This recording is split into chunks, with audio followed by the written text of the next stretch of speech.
Hello and welcome to PonderVision, an MCU discussion podcast. I'm your host Charlie, and joining me as always is Ash. How have you been? I've been pretty good. How about yourself? Yeah, it's been an interesting week. I guess this week went sort of slow again, where once I realised it was Thursday, I was like, oh yeah, tomorrow's Falcon and the Winter Soldier, so that's going to be cool. But I don't think I geared myself up for this week. No, I don't. I honestly don't think there was any amount of preparation I could have done. No, because I was like, this show's really great. Like they start you off in a really cool, solid foundation, and you get into it, and back the way for the episode, you're sold. This week, my whole thing was like, okay, like WandaVision is really out there, and their whole thing was like, oh, what are the twists and turns that we can surprise you with? Like, oh, what's going on? But Falcon and Winter Soldier so far has been pretty straightforward. I was like, there's not really much this show could do to shock me. Well, that was wrong. And also, I had to eat my words this week. Well, I'll go into this in a nice sort of solid mental foundation. There's nothing that's going to wreck me within about the first 2 minutes. It's my nice, fun superhero show. And then Sebastian Stan had to make us cry by saying nothing. Typical. Well, as always, each week we talk about the Falcon and the Winter Soldier, the latest episode, but it's not just to be us two talking about stuff and moaning about what made us cry at the beginning of an episode. We're also joined by guests, including our first guest. Hey, Les. How's it going? How have you been? Been good. Definitely was shocked. Looking forward to the episode, and then at the end, it's like, oh man, I knew it was coming. I just didn't know it was going to be that bloody. Yeah, I knew something like that was coming. Yeah, something right? was on its way. Yeah, he was gonna either backhand someone. I thought he was gonna do something like that, like just walk up and backhand somebody and like knock him down. But he put a definite exclamation point on the definite. He slammed it home. Yeah. I think my favorite tweet about this was that people kept using that Simpsons meme. Like, stop it, they're already dead. Oh yeah, he's already he had Oh, I'm surprised you're actually wearing that shirt as well. It's just appropriate in some cases. It really is. It's when you take a look. Go ahead. Well, like Bucky said, the shield doesn't make him Captain America. No, it doesn't. But it's this is forcing people to look at certain exceptionalisms and stuff like that, and I like it. It's been years. So, what's your overall view of the show been? Have you been happy? I've been very, very happy. It's first of all, as far as our real life is going, everybody, the pandemic, things are starting to open up, and we're trying to come out of the, let the dust settle and still try to, come out of this thing. And entertainment has been a big deal. And to get, the movie, that theater experience was taken from us, and we've had to sit back and wait, and to get the MCU content and some of the other content out of it, to get a show like this right after WandaVision has just been great. And even get this last episode, we get Wakanda. Even if it's a flashback, we get all these, we're going to different places, and we're getting this espionage, spy thriller, James Bond kind of Mission Impossible. It's just got all it's hitting all the tropes as far as the feel, the Jason Bourne movies, all that stuff. It's just giving me, 24 back in the day. It's great. It really does feel way more. This is not a knock on WandaVision, because I think it was intentional, but it definitely feels way more like a long MCU movie that you would watch in a theater. Yes. WandaVision is way more episodic in nature, obviously, exactly. But WandaVision was going through a very different style. This to me feels like something I would sit and watch in a theater. It's just kind of stretched out, which is good, because we've been able to get more cool character moments and stuff. Yeah. No, this could easily have been cut into a 2 hour and 10-minute movie, for sure. But yeah, I like the fact that it's a long version, and you are correct. Yeah, I think what I like about the difference between WandaVision and this is that WandaVision feels like it was designed to be, and also like the way you read it, it felt like a 6-issue miniseries.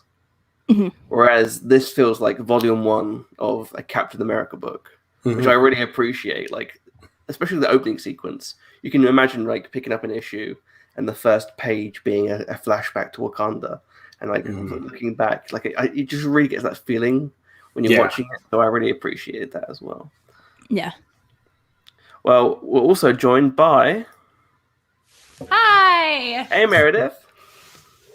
Oh my gosh, I was just sitting and just listening to y'all talk about Falcon and Winter Soldier and being like, "Ooh, yes, that's a great point," and like, "Oh yeah, I could see that." So, yeah. Hi, thanks for having me. Yeah, what's your opinion been of the show so far?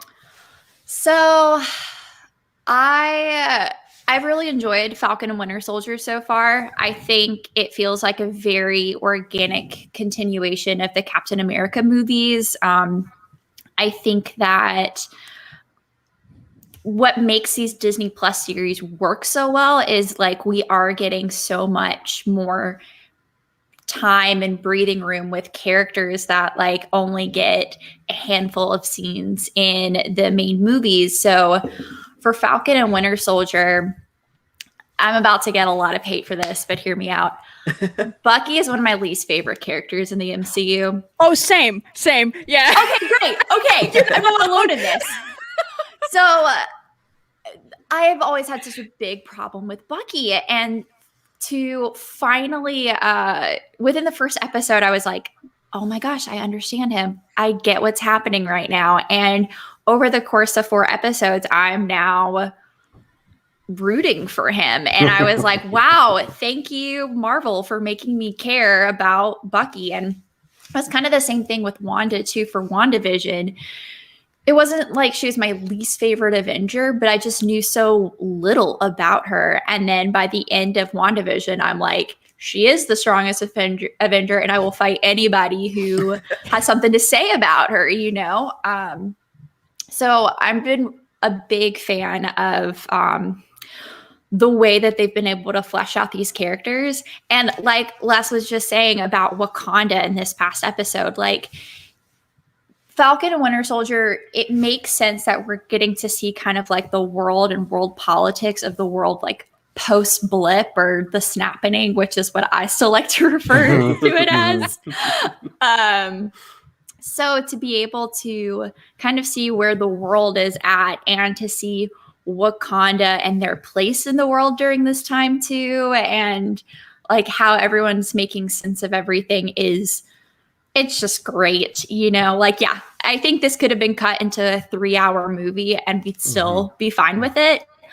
But it's nice that we are getting these like pleasure beats of watching the Dora Milaje beat up John Walker, which was, I could have watched that on a loop, you know? So good. Like, I may have rewinded it a few times. I mean, you know, just like, oh, let's see that hit again. Yeah, let's do it one more time. Yeah. that little stamp on the shield scene, you flip it up. I was like, you know what? They could just take that, and it would be absolutely. It's theirs I thought anyway. They were gonna take it, for a second, that and I was actually, like, good. Yeah. What I was gonna say, that actually should have let John Walker know also. Hey, that's where the shield comes from. Yes, the metal is from Wakanda, and they know how to play with those things. So when she stamped on it, first of all, it was her claiming him, like claiming the victories, like taking his scalp, for lack of a better, thing. But ultimately, yeah, it was like, I'm another notch on my spear, and I'm taking your shield. I beat you fair and square, and yeah, this is my victory. But then for her to drop it, like, we don't need this, it's pathetic. Yeah, she's like, I beat you, and you had this. I don't need this shield. Yeah, you do. Like, but I also kind of wanted her to take it from him. Like, he doesn't need the shield. Also, it's stolen vibranium, technically. Like, they have claims on the shield. I mean, I know it was in service of the final shot that we got in the episode, which was so haunting, but like, part of me was like, why would you give the crying baby the toy back? Yeah, it's also a nice little nod to the beginning of that whole conversation where basically John walks in, mocks Sam. He's like, "Oh yeah, well, what if I put the shield down and then maybe we'll be even," sort of thing. And it's like, I think you don't even know how to use it properly. Yeah, So calm down, John. I'm really excited. I know from the trailers. I mean, it's not a spoiler. It was like one of the shots in the trailers was Sam throwing the shield, and we haven't seen that yet. So I know they're eventually going to get the shield back, and we're going to get like a training sequence. I really want Sam to just like be like, "You cannot have this anymore," and just kick his ass and take the shield. Like that's what. Yeah. And be like, "I don't even need it, man." Like, yeah. Exactly. I mean, after this week, I would imagine it's very easy.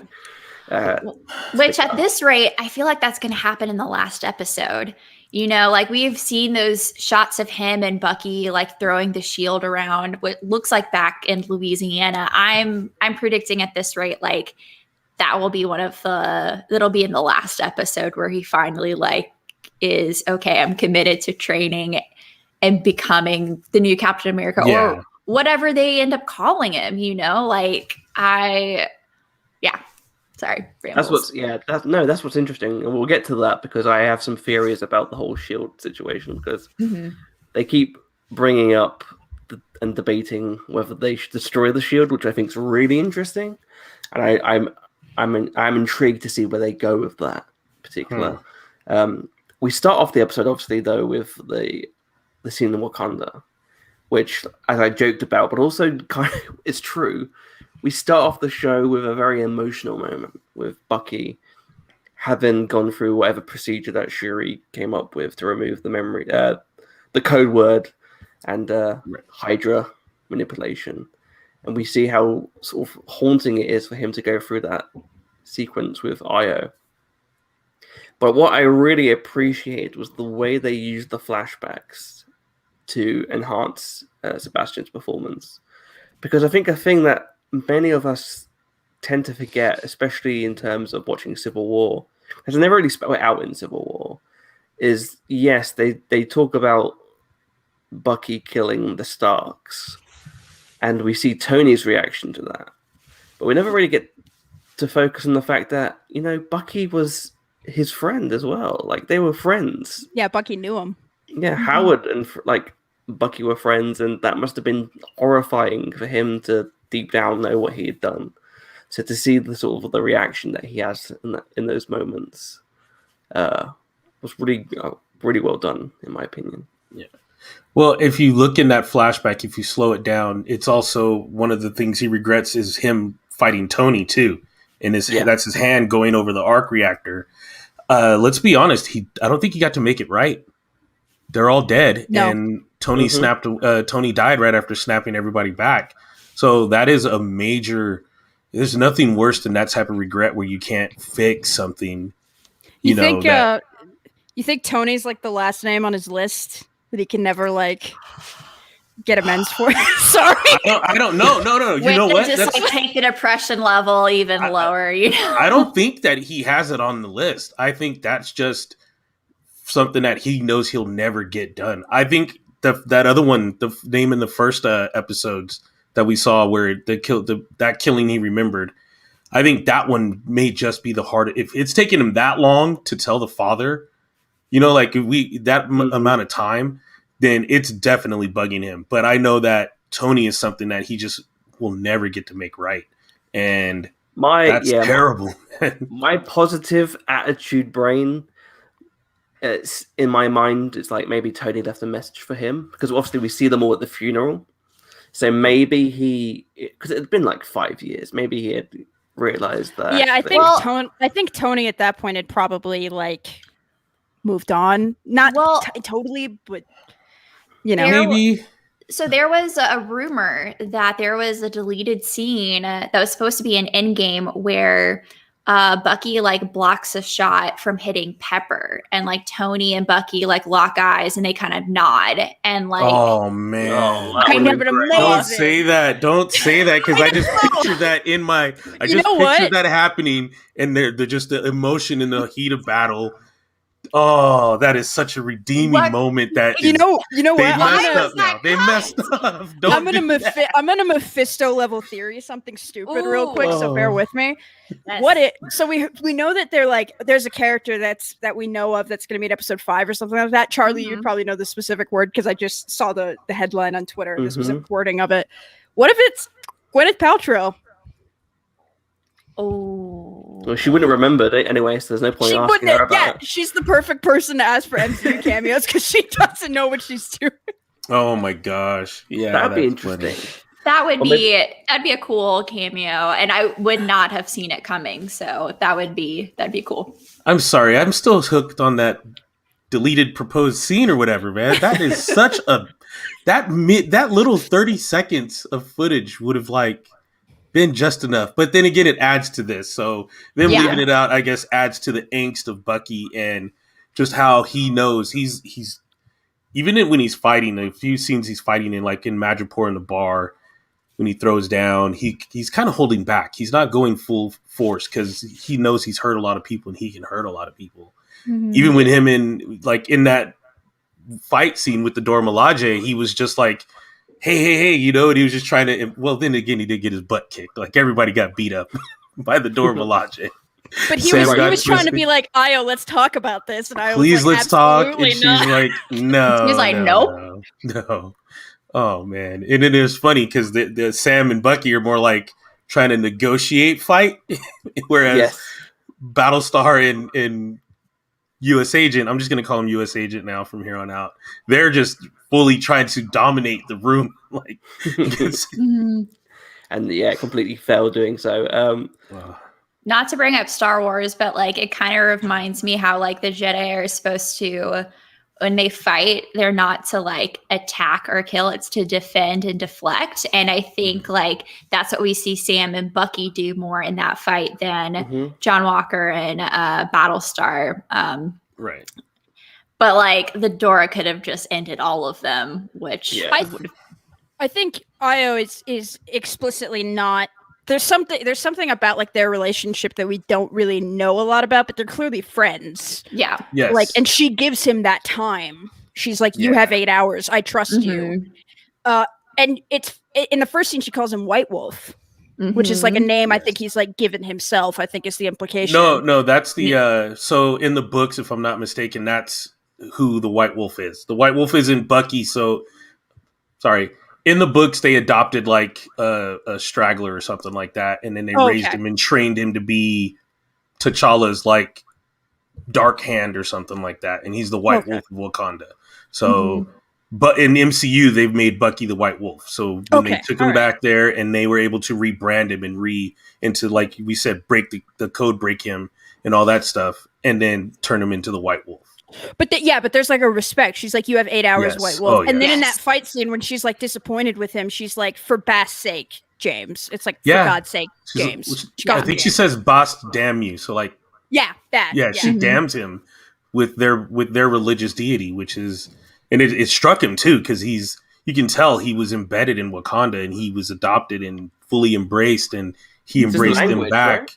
Yeah, he knows the language and everything. So it's oh, that hurts. My adopted, the one place I was able to become who I am and start going back to who he was before he got winterized. Winterized. Before he got winterized, it's they're giving up on him. And that scene in the beginning. But I think at the end of that, there's still a chance for reconciliation because she takes the arm off. She knocks his arm off, but she doesn't take it. Right. Yeah. I think she could have done that. Just check yourself, Bucky. You're falling off the deep end. Be careful who you align yourself with. Yeah, no, I think she's completely in the right, because we were emotionally attached to Bucky, so naturally we're gonna feel bad for him too. But also, everything they did for him, they literally took this person in, took away his mind-controlled programming, the Manchurian candidate of it all, and in return, he broke the person who murdered their king out of prison. And again, like Io says, it's very personal for her, because that's literally her job, is to protect the king. And in a sense, she failed because of what Zemo did. Mm-hmm. So she's got every right to be very angry at him, regardless of whatever he could bring to the table. We'll talk about Zemo in a bit, because he's a very interesting character. I'll say that. I think it's really interesting that Bucky's kind of lost. When you're like going through like serious mental health problems, you need somebody to be there to check you, whether it's a therapist or a friend or whatever, to be like, hey, like you don't you need to stop. Basically, it's good to have people in your life that are like, you are going down a path that's a dangerous one, don't do this. But Bucky has kind of lost all of those people in his life, which I think is really interesting. Sam is kind of there, but Bucky and Sam still at this point aren't like, they're not the kind of friends that are gonna be like, hey, how's your mental health today kind of relationship. Though they did see a therapist at the same time, so they did. Which was a great scene. And MVP is the therapist, and I do hope we get at least one more scene like of couples therapy for them, maybe like a post-credit scene or something. Well, hopefully with a better therapist. Yeah. Yes, probably.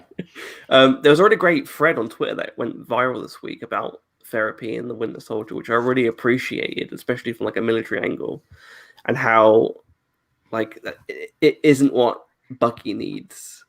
And I thought what was really interesting is the idea of the fact that he calls himself Bucky, and everyone else gets called him like James, and not what he needs to be called right now, or the Winter Soldier. And that's what really hit me about the first scene as well, is because that's the first scene where, even though he's kind of been kicked out of it in Civil War, it's the first time he gets to be himself since like the 1940s, which is like, it's very hard to like put yourself in that mind frame, because it's very difficult.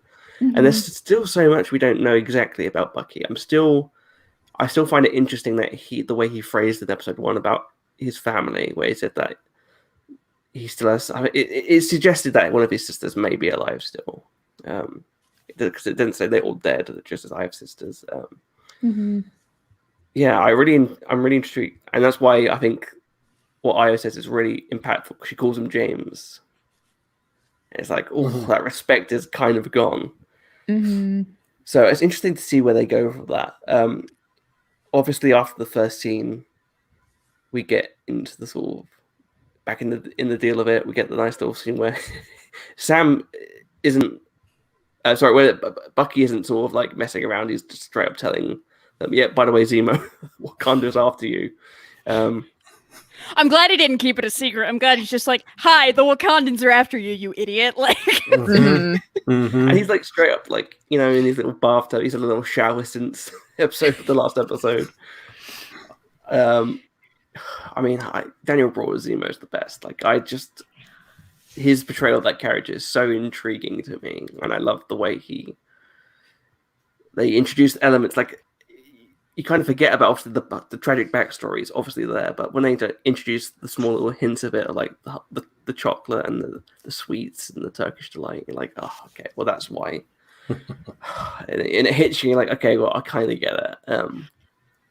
It's so funny that we as an audience are way more willing to embrace Zemo right now, even though we have the history of like he broke up the Avengers with a videotape. Like, he has done a lot of damage in the MCU, yet we know where he's come from, and that he lost his family in Sokovia, and like he still carries that around with him. And like you see those moments of tenderness like here and there, like with the children, because he was a dad and like giving them sweets. And he does ask pointed questions to Sam and Bucky to be like, you have to remember like what you have also been a part of too. And so like Zemo, I will never trust him. Like the fact that he disappears at the end of the episode, I'm like, yeah, of course he does. It's Zemo. Like, we can't trust him, but we're so willing to like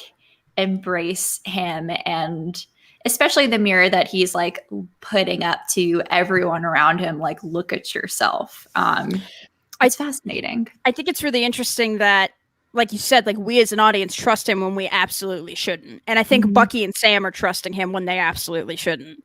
like, he's a bad guy, and as charming as Daniel Bruhl as that character is, it's like, at the same time, it's like, oh no, he killed a lot of people. Like, he blew up the UN, and you kind of forget for a second, and I think it's intentional the way that they're setting Zemo up like that. Because I don't think redemption was ever in the cards for the character, you know?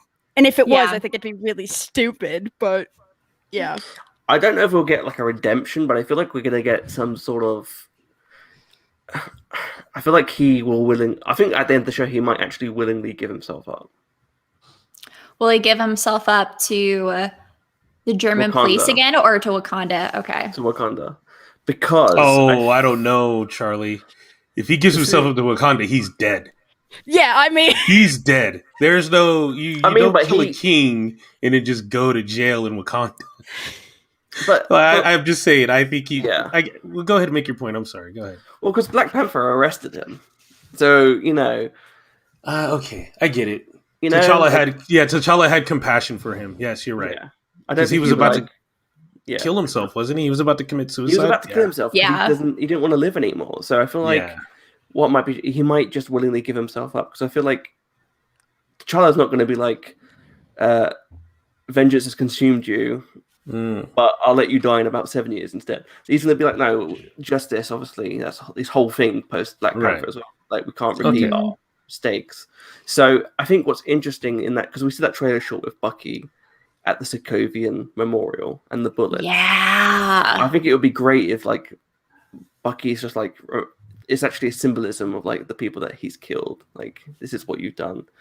Because I really want Zemo to be proven, because he seems like even though he's obviously a villain, he seems like he follows a certain strain of logic.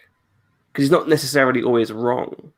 So if he's proven wrong about the super soldier serum, and I think that's what ties into, like, I want him to be proven wrong about Karli, and for Karli to change his mind. If that changes his mind, I feel like what he might do is he just gives himself, like, he might give himself up. I'm not saying that it's a definite. It's just one of the theories that I had going from my mind, because I just think he's such a very intriguing, because there's a lot of nuance to these characters. Because like you said, Ash, like, he's murdered a king. He murdered loads of people at the UN. He murdered one of the Russo brothers, if you remember. That's right. You know, which is horrible. He's got a great thing for bathtubs, apparently. Like, he's got a secret bathtub. I think, like, with Zemo in general, there is this thing. A friend of mine was tweeting about this week. I think there is this thing that's driving me crazy, where people are like, "Oh, Zemo's cool. Wanda is a terrorist who needs to be stopped." That's rubbish. Yeah. And it's like, oh my god, there's just so much of that where I'm like, please, just shut up, just shut up, just shut up. It's not. Wanda did a bad thing, but she's not a bad person. Zemo did a real bad thing and had no regrets about it. He's a bad person. Yeah. He pretty much would have started World War III, if you think about it. Just blowing up the UN alone. That's like international violations around the globe, literally around the globe. I will say this, whether Marvel is doing this purposefully or not, if they are setting up the Thunderbolts, this is a great way to get it started, to get everybody to start looking at Zemo in a different way and to start thinking Zemo's cool and, oh, okay. Whether they do it or not, they know what they're doing. They are personalized. And look at it this way. There's a parallel there. John Walker, they were trying to humanize him too. At the beginning of this series, they're like, you know, he's just another guy, and he happened to be the right pick, and this is the person who's going to be the new. He's man enough to handle and fill the shoes of Captain America. This is our guy right here, and he's dedicated. He's dedicated to his cause. He's dedicated to. He understands the assignment, as everybody likes to say. He's he's willing to do, you know, everything to the letter of what he has been given to execute. And look, he's got a wife and a best friend. He's a good guy. Why not? He's a good guy. Oh, he's got a black best friend too. Let's say, hey, come on, hey, he's not that bad, an all right? right guy. And it's like, but as you see, you go, okay, there's just all this stuff is getting to him, and all this stuff is, you know, all this PTSD that he had to deal with. You know, you get 3 medals of honor. That means you did some stuff. For people to be awarded the Medal of Honor in real battle and any other various high medals, that means they did something above and beyond that pretty much would have gotten them killed, and gotten a lot of people killed. And that is crazy for him to get 3 of them. That means he was neck deep in some junk all the way through it all. And that's and even that is viewed through the lens of US military exceptionalism and horror. And there's a really interesting idea. I was in the military, however briefly, but I was, and there is an attitude there that very much John Walker kind of encapsulates, right? But he very much seems to me like a guy who has failed by the military. He shouldn't be put in action with the way that he, is aggravated and is on like a hair trigger like the entire time. But as far as the U.S. military is concerned, a guy who charges in without any care for his own life to complete the mission is amazing. We love him, right? And he talks about that when he's talking about how he got his Medal of Honors. How it wasn't like an honorable thing that he did. Yeah. And it's like, it just makes me think of, and I'll bring up this show, it just makes me think of The Punisher and how those scenes where they just had to steel themselves. Those were off the books. According to that thing, those military operations were off the books. And it's like, that's usually what happens. Someone just has to take a couple of deep grunts and then boom. And there's a reason why some of those medals are awarded posthumously, because they didn't make it through, but they saved some lives, whatever. Just, he should have been pulled from combat after getting the first Medal of Honor. It should have been like, all right, man, you're good. We're just going to go have you promote whatever, and we'll just send you on your way. And that's a general thing with mental health in the military in general. And that's why that the therapy stuff actually rubs me the wrong way, because the therapy to me in the show reads as somebody who's been through military mental health evaluations, right? It is not about, are you okay? Are you capable of continuing your service kind of thing? It's what can we do to like get you back into action as quickly as possible. And when you get discharged from mental health, they call it failure to adapt to military life. Oh wow. Not you have a mental illness. But most of the time when you get like kicked out from mental illness, which it's failure to adapt to military life. Right. Wow. And that's extremely telling, right? Which retrospectively makes a lot of sense of why Walker thought it was okay to straight up cancel Bucky's therapy sessions. It was like, no, he's fine. Look at him. Look, yes. And just pull him right back in and say, okay, you're on my team. Let's go. We're raiding places. And you're like, huh? What? Yeah. Which I think that actually adds even more depth to, I did not know that. Thank you for sharing all of that, Ash. I think that just adds another layer to why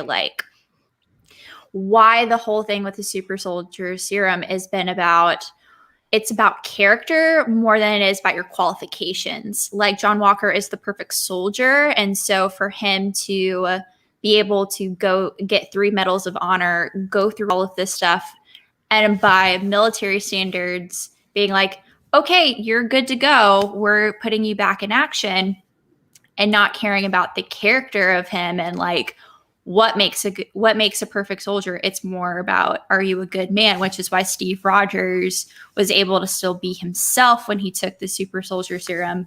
Like that just adds even more to the writing on this show is just really brilliant. Oh, amazing. There's something really telling too about the difference between Sam and John Walker, because Sam spent his post-military years helping vets, right? We know that from Winter Soldier. And John is just like still in the battle, right? Like, and because that like mindset, when that's your mindset for years of your life, because a lot of people get in when they're like, I joined the military when I was 17 and I was an idiot and didn't know any better, right? And then it messed me up for a really long time. You did delayed entry, I'm guessing. Yeah, that's right. You sign up when you're 17, your parents will sign for you or something, and then as soon as you hit 18, you're right in. But you can participate in all the pre-stuff. I did that, but I will tell you the truth about me. I signed up when I was 17 for the Marines, but I didn't graduate on time. Like I missed by like a technicality of credits. And they were like, we have to release you. You didn't graduate on time. And so I didn't end up serving. But yes, I did the delayed entry also. Yeah, and you're in like that military program. The PTs and everything. And you're running everything, Sorry, I don't want to like harp on this for too long. It's just the personal experience I can relate to the show, I guess. But yes. No, that's something that's added, and it gives it more depth and meaning. So like this is all appreciated. Yeah. So yeah. I've made no secret on my show about my complicated feelings about how this show portrays the military and how the MCU in general portrays the military as something cool and positive. And you want to be like Captain Marvel and you're a woman and you want to be an Air Force pilot? Sign up now. Like like that stuff really bothers me. But which is interesting because there is that element of it where obviously Marvel have to make deals with the US military if they want to use like a jet or something, and so there's all that propaganda in that sense. But then there's also when there's moments, because a lot of people rightfully are saying Marvel need to do more in terms of showing in the writing and stuff like how bad this stuff is. But then you have moments like this episode, which straight up, like it's not they're not being nuanced about it. They're literally showing you what America can be like, straight up murdering people in the streets, and people are going, "What does this mean? This is good. I like John Walker. He's great." And like, I saw a tweet today that was like, "John Walker is what we need in America. I wish the show would have more brutality." And I was like, "Oh my god!" Yeah, I saw that tweet, and I was just like, "Oh my gosh, is this sarcasm? I can't take this seriously." And then what they could have, I mean, listen,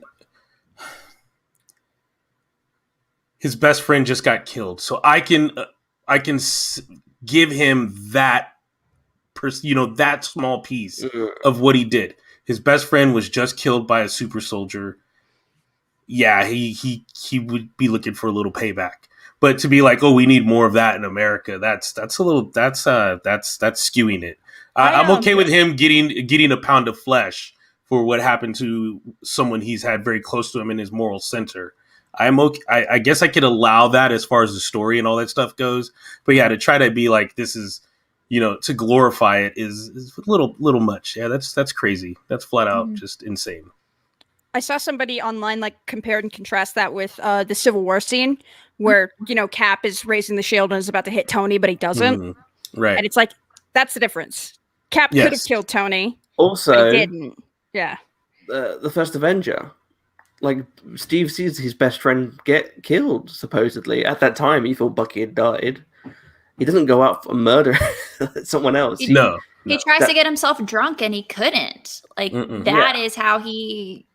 Yeah, it's the way by which we choose to respond when under these circumstances. Like, yes, like, he just watched John watched his friend die. And that...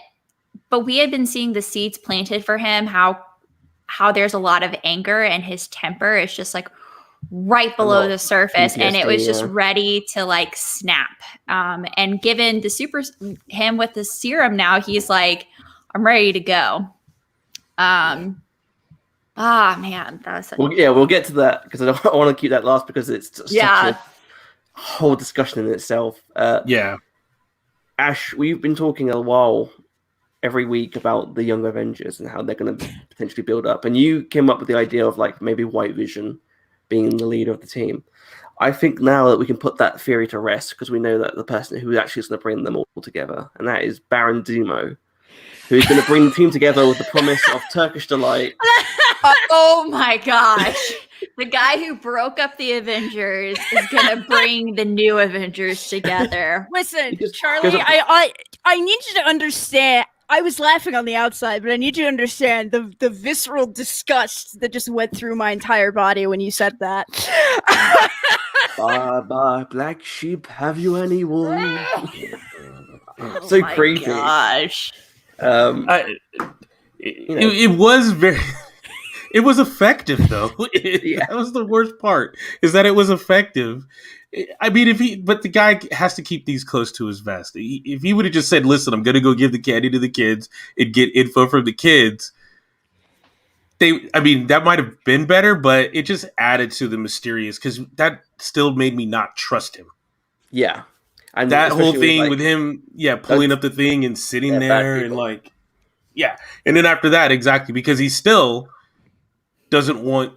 I think he's just a person that thinks superheroes don't need to be out saving the world of any type, powered individuals. So yes, of course, he tells the kids, I'm good. I'm here to help you because he's from that area. And then it's like, and these guys are bad. Even though they save the world, they don't think about the rest of us. So, I mean, that's the other thing about this show is how grounded it is. It's, and even WandaVision is like, look, there's collateral damage. You guys are fighting in the skies. Everybody's fighting these big battles with, and stuff is happening. What about the rest of us? And it keeps everything grounded. And that's what I find really interesting as well. Is like, I think that Zemo, obviously he's out for himself, number one. But also, I think what was really nice and surprising was that he did tell them. Like, he kept some of the information to his chest, obviously, because he doesn't want to, not be useful anymore. But he did tell them bits. And, like, I thought he wasn't even going to tell them, like, there's going to be a funeral, but he does. Mm-hmm. So I thought that was really interesting. And I think, like, what you were saying is that we're so wrapped up in the whole, yes, Zemo he did kill those people on purpose and stuff. But also, there is a lot of collateral damage that we don't talk about. There's like unknown names with the Sokovian attack. So many people died that we kind of just, shrug. And yes, it wasn't specifically Tony Stark's fault, but also he did create the Ultron project, which in turn did that. Mm-hmm. So it's complicated, and that's why I liked it. It doesn't have to be black and white. And a lot of these characters are not black and white. There's bits of Zemo where you go, do you know what? He's right in this moment. He's talking sense in terms of some superpowered individuals shouldn't have that power because it corrupts them. And I agree with like Karli in a lot of ways. Yes, I was just about to mention that too. Yeah, it's pretty much on the ball. Like, I think I agree with Sam in terms of I don't agree with how she's approaching some of the stuff. But also, like you say, like that guy, one of the people said that they hadn't had supplies for 6 months. They've been asking for 6 months. And when they got their supplies last week, they had them for 6 months, which means they had them there. And it's messed up to me that through the continuity of what we've seen so far in this show, Aunt May has done more than the Global Reparation Society. For real. She's done more for displaced people than the actual worldwide government foundation. I very much love the idea of like Aunt May calling up Pepper Potts and being like, listen, because we know she's holding a check that's like Stark Industries or whatever. Right. I very much love the idea of her calling up Pepper Potts and being like, hi, give me a lot of money, please. Someone did. Yeah. I think it's interesting that we have two characters, John and Karli, who are both very committed to their causes. And we see how they will both go to the extremes for their cause, whether in their minds, their heart is in the right place. And while I do lean towards Karli, obviously, for like her cause and what she is doing in the world, like part of the Flag Smashers, you do see that brutality of, she killed Battlestar. She blew up that building. Like, she did the same things that Zemo has done to like make a point too. And I like that the show makes us like wrestle with that of we root for characters, but then we also see the links by which they do something. And we have to question like, well, how far is too far? And yeah. I think I'm gonna jump on your point there, Meredith. I think also what happens is it's just their frustration levels are so high now. The people that have been displaced by the repatriation center, everybody's just going right back to normal, and the governments are all just moving full steam ahead without any acknowledgement. It's just, here we go. We're reestablishing everything, and it'll be done in a few years, in another year or so. And it's like, what about us? You don't hear us. So yes, I have to speak louder. With John, it's like, okay, it's not so much as far as like population wise, or how many people he's interacting with, but it's a big deal that he's Captain America and nobody cares. No one gives a rip. And everybody that he runs into, they've either tangled with Steve Rogers and they can respect his strength level and all the things he stood for, or they just realize you're not Steve Rogers and they're just going to beat him up anyway and knock him on his butt. And he's just like, guys, I'm Captain America. Where's the respect? But to that point, Karli says something to her partner about that. And it's basically, that is a relic, that symbol, that exceptionalism, that whole, this is the red, white, and blue and the stars and stripes, and we will lead the world and we will be there. And you guys want to know, are you American? Cool, man. That's done. Like, it's one of those things where it's like slowly becoming like, look, we saw what you've done over these past few years. Not to take it there, but it's going there. We've seen what's happened over these last few years, and you guys don't care about the rest of us, and you want us to care about you. So why should we give a rip? You don't care. You know what I mean? You're not being the symbol that we thought you were. You're shattering that. And yeah, it's just, it's hard not to talk about the social climate with this show, because it's really, and it's not forced, it's written brilliantly. It's showing, it fits perfectly. It shows every little hardship that everybody's going through, and you could easily just sit back and go, well, I just read about that the other day, right? There's something like that. And you know what Sarah says when she's like, why should I care about America or its mascot when it doesn't care about my family? Right. There's a really interesting contrast here between like Karli as someone who's been failed by the system, right? John is someone who hasn't been really. I mean, he's been failed in the sense of like probably like hasn't gotten the adequate mental health care that he probably needed by the military, but he's the military's poster boy. He's Mr. 3 Medals of Honor, and that you get treated differently when that's he's not somebody who's ever going to have a problem applying for like a home loan. Right. And Sam is someone who would probably who would deeply understand feeling disenfranchised by your government. Right. And I think the big thing that like everyone forgets about Captain America is that Captain America was really, he never truly worked for the government. His biggest moments are when he broke away from the government, exposed Hydra, went against the Sokovia Accords. Like he's always just been on the side of like, I want to do the right thing regardless of whose government it's attached to. And even when he was a poster boy for the US government, he broke away from their orders to go save Bucky. Exactly. Right? Like he broke command in order to do the right thing. And I think that's what the post-blip world is like failing to remember about like this idea, this symbol of what Captain America is supposed to be, because he never was for the government in the first place. Right. And there's so much symbolism within all these different elements. Like we're talking about the super soldier serum and how people just assume that having that that serum makes you Captain America. That's not the point. Like what Erskine said, it's the heart that matters. It's the person you were beforehand. And what I found really interesting as well is that Karli and everyone who's taking this serum now, and the people fighting over it, they're fighting over like fluids and bits of tissue that was painfully extracted from Elijah in prison, and that's a whole symbolism in itself. That is Captain America. That is what this means as well. And he can't. I think that's what Bucky, like, he wants to hang on to the classic symbolism because, to be fair, he's from the 30s and the 40s. This is what he grew up with. So I think what Sam needs to do in terms of going forward, and that's what I find that I'm really intrigued by, because I just assumed that Sam would be Captain America.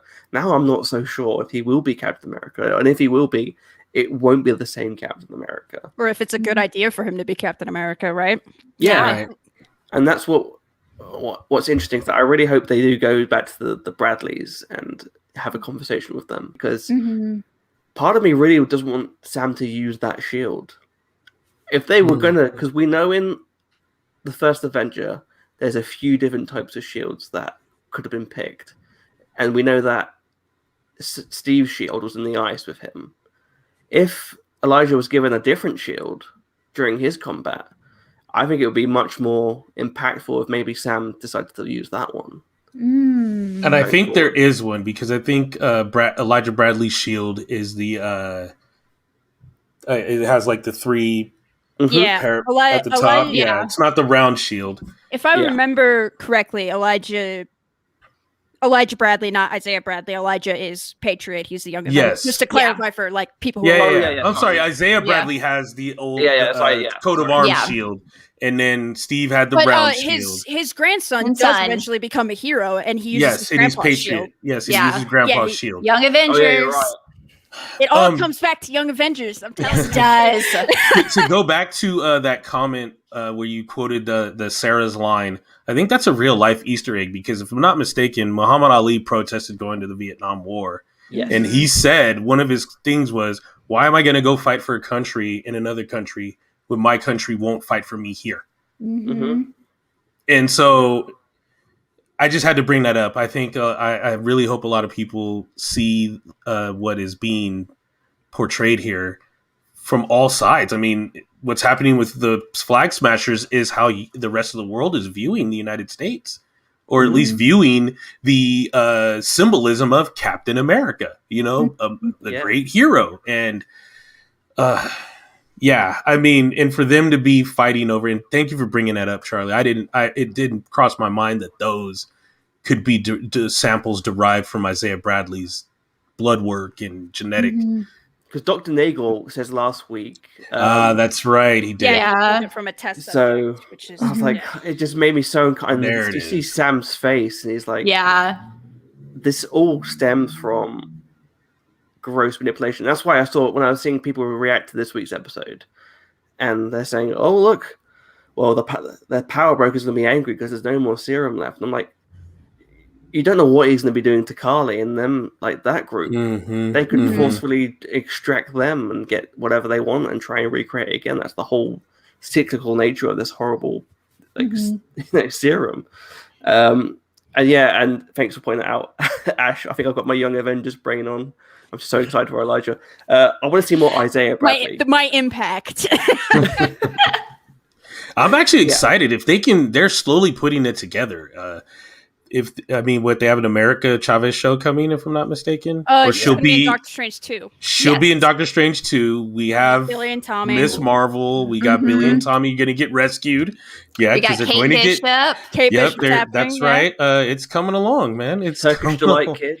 We're getting Ironheart, Riri Williams. I totally forgot about that. Yes, so I am so excited about that series. You have no idea. I'm excited to see. Every week on this show, like Charlie will tell me some new information that I have not seen yet. Like, oh yeah, Yelena's going to be in the Hawkeye show. And I'm like, really? That's amazing. I love it. That's great. Your favorite one was Patrock the Leaper. When I told you that Patrock Patrick the Leaper was going to be in this show. We've still got time to see a few more. I'm still holding out on my crazy theory that the Red Skull is going to appear in this show. We've got 2 episodes left, maybe like a post-credits like stinger, maybe. I still think that's scary. That's scary because you have to bring Steve Rogers back. Then you can't. You know what I mean? You can't. I mean, that's just how I feel. That's what I'm gonna say. If the Red Skull shows up, you have to match him. You got to match him back. I mean, as much as I would be okay with Bucky and Sam taking him down or whatever, you're bringing back. First of all, the guy that was the mastermind during World War II, he's on he was on a cosmic level as the monitor for the Soul Stone. So that's a different Red Skull now. Now you're getting this, like, I've been to the ends of time and the ends of the cosmos, and I know so much now, and I'm back here with full control of Hydra or whatever. Nah, you got to bring Steve back. You got to bring everybody back because that's some major damage. That's scary. That's scary. I'll put an asterisk by that. I would see that happen if Loki was the one to do it. Because he is jumping around time in the universe. Well, we could see that happen in Loki. Well, this is my This is my one Mephisto level theory for this show, which is that I get to come up with anything I want. I have like 5, but I love how I started this with like my Mephisto level theory is Gwyneth Paltrow is going to be in this show, which is pretty benign, and you all are like, but what if Loki brings in the Red Skull? It just goes there. It just goes there. In the comics, the power broker works for the Red Skull. I'm just saying. Number 2, you got to remember. I think people forget this. The Red Skull, his duties were completed and performed in 2018 in Infinity War because the Soul Stone was given to Thanos, and that was this universe's only Soul Stone. So after that, he was free to go from Vormir. So that's 5 years worth of time where he can travel back to Earth and manipulate events. And then, you know, I don't like this cosmic entity Red Skull hanging around that can that has gained some cosmic level powers in these Red Skull. Oh, that's some scary. This big energy. What was it? Do y'all remember All Different Avengers where Red Skull had Charles Xavier's brain? Mind. Yeah. What? No, we don't need that. It has similar energy to this, is what I'm saying. Yeah. All right, that's Mephisto level right there, Charlie. Yeah. I'm gonna put that one to the side because that's a massive elephant in the room. If that happens, I'm just saying, I don't know how to react to that. What better way to prove you're Captain America than punching the Red Skull in the face? Of course, that's not just Mephisto level. That's like the people that were like, the cicada on the wall is Mephisto. Oh, how dare you? Well, I'll let that. Yeah. Oh. I love it so much. You never know. If it actually ends up happening, I'll eat all of my words. I mean, that would be awesome. That would be amazing. I think it'd be even you know me, that's me being really kind. If I was going full out crazy, I'm telling you, I'm just saying, Zola was not that one computer in the Winter Soldier. Yeah. He had a backup somewhere. Yeah. I want to see the Red Skull appear, and then next to him, I want to see a man with a television stomach with Arnim Zola's face in it. That's all I want. We might as well ask for MODOK too, then. Yeah, MODOK. Yeah. No, we might as well get MODOK and Baron Strucker back, and let's just bring the whole Serpent Society out, and it'll be like, oh yeah, Steve Rogers was under the swamp for the last 5 years, so he's back too, and I would be all for it. He was on the moon, hanging out with the Watcher the whole time, seeing what was happening. Listen, we are in phase 4 where things can just be weird. So, why not lean into the weirdness of comics? Let's have MODOK. Let's bring back Zola. Let's just bring everybody back because we can explain that away at any point of this. It's not going to be so far-fetched. Exactly. It's great. It's like Wanda made twins out of nothing. Exactly. You can explain a man with a TV stomach. It's totally fine. Totally. There's plans for it in the first Avenger. There was. I'm just saying. I was glad they gave us Zola. You want to go nuts? In Let's all go honesty, nuts. I was glad they gave us Zola in Winter Soldier. That was really cool. That was the one. I was like, oh. I remember losing my mind. I was like, you're doing this? Oh my god, they're doing this. Mm-hmm. I feel like the TV. It's the. And who is that? I'm like, shh, Natasha. She's just it's Zola. Shush. The problem with being a Marvel fan and watching these movies with your friends is when you have a visible reaction to something. Star Wars 2. This happens to me all the time. Every time. Yeah. and then your friend whispers who is that? I'm like, I'll explain after the movie. Shut up. Or you start going off and then they lean over and go, can you be quiet? People can hear you. I have a rule if I see Marvel movies with friends, I'm like, listen, I love you, I care about you, but do not ask me questions until afterwards. Because I'm watching it for the first time, it will most likely be explained, but please do not try and talk to me. Because then I'm always like, oh, this thing is happening. And they're like, that's just a small thing. I'm like, that's an Easter egg for this. You don't understand. Blah, blah, blah. Yeah. I felt so bad for my ex when I watched Guardians. And I was like, how the duck? Man. What does that mean to a normal person? When I went to see Guardians, I went to see with my dad, who's not as big of a Marvel fan as me, but he knew who Howard the Duck was, basically, right? Yeah. So we're sitting at the end of this movie, and the credits roll, and Howard the Duck shows up, and we're just laughing our asses off in the theater, and everyone is looking at us like we've lost our minds. No, you don't understand.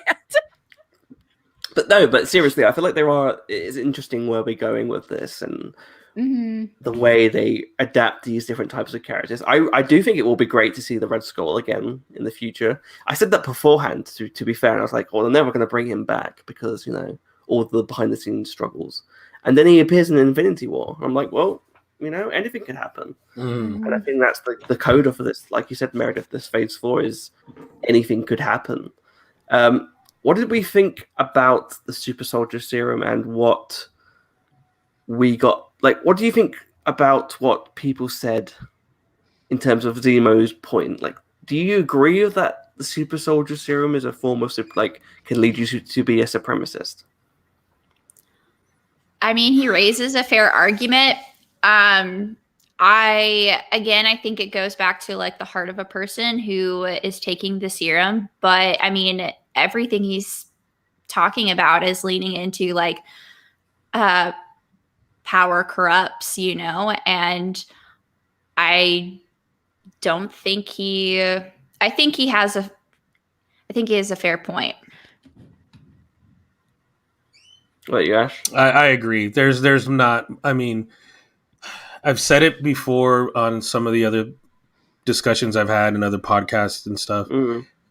I think as far as comic book canon goes, there's only one great super soldier, and that was Steve Rogers. Every other version or variation that they've tried to come with leading me all the way up to Wolverine has some flaws. They have some issues. They're either outright evil, they're totally cracked in the mind, or they're fragmented and they're like Bucky and Wolverine, where they have all these memories repressed, wiped, the way that, and it's like, even the process of creating that super soldier was, for Steve, it wasn't too bad.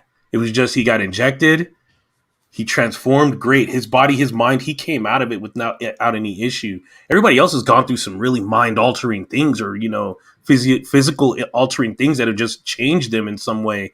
And again, if you're weak and scrawny and you don't operate from a position of power ever, and you finally get that chance, it's automatically going to change you. It is automatically going to be something that either you're going to appreciate it and go, okay, now I can be the person that I wanted my superiors to be, or you're going to be like, it's time to get everybody back. And you have to battle with that. We all have to battle with that.